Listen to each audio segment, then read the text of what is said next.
The Native Americans of the 1600s were running around scalping people from other tribes, enslaving people from other tribes, killing people from other tribes, sacrificing children to the sun gods. Okay, so as a history major, that may be true for some tribes.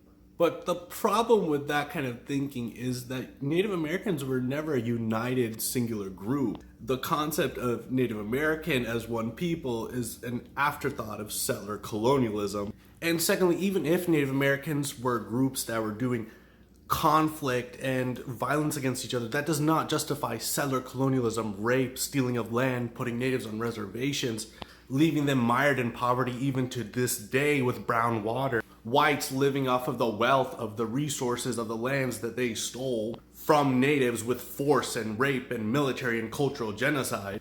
And also, if inter-conflict within ethnic groups or races justifies horrible treatment to them, what do these two conflicts called World War I and World War II mean for Europeans? Like, how should we treat Europeans who have had a long history of inter-conflict within themselves, such as hundreds of mini-wars within the Middle Ages, slaughters and rapes of whole villages, burning of heathens who questioned the socio-political order of the time and the church, committed some of the most destructive wars on the planet because of large socio-political structures. I'm not going to act like this is race-related or anything. But if natives deserve all this horrible things because they had ethnic conflicts, which of course they were never a united people in the first place, then Mr. Whitey, Mr. Honky saying this, look out, you deserve a lot worse. By your own logic, I am not advocating this. I believe in a materialist view of humanity and reality.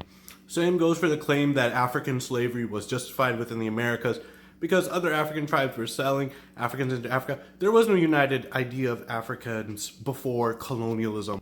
These Africans selling other Africans into slavery did not see these Africans as the same people as them. Largely, they still do not. This is the problem with how the American racial framework collides with the world racial framework. For example, in the rest of the world, people divide each other based on ethnicity and culture, but in America, we divide each other based on race. So in Asia, everybody's sort of just like the same yellow person, but in Asia, these people actually really do hate each other because of cultural differences. Same thing with Africa. And also that doesn't justify mass enslavement of Africans on our end. Oh my God, they sold slaves to us. That justifies me whipping them and putting them on my plantation. You fucking dumbasses. Why the fuck you angry at native people? Why the fuck you angry at black people? Why can't you be angry at like Jeff Bezos or Bill Gates or something, huh?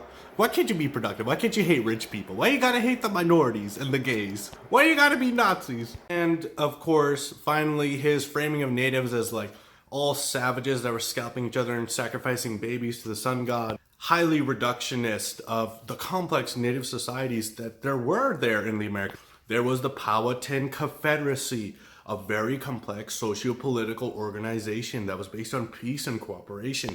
The Aztecs, yes, they did do barbaric acts like ripping out people's hearts, but they were also a very cleanly society. They had a very interesting power structure.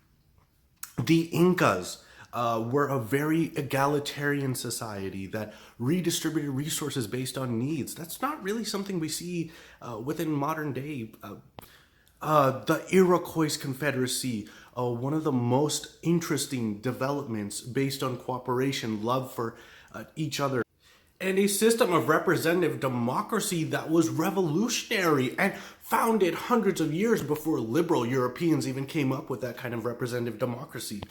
And the Iroquois Confederacy was founded when Europe was in its dark ages, in which knights were fighting each other and burning whole villages and rape and whatever.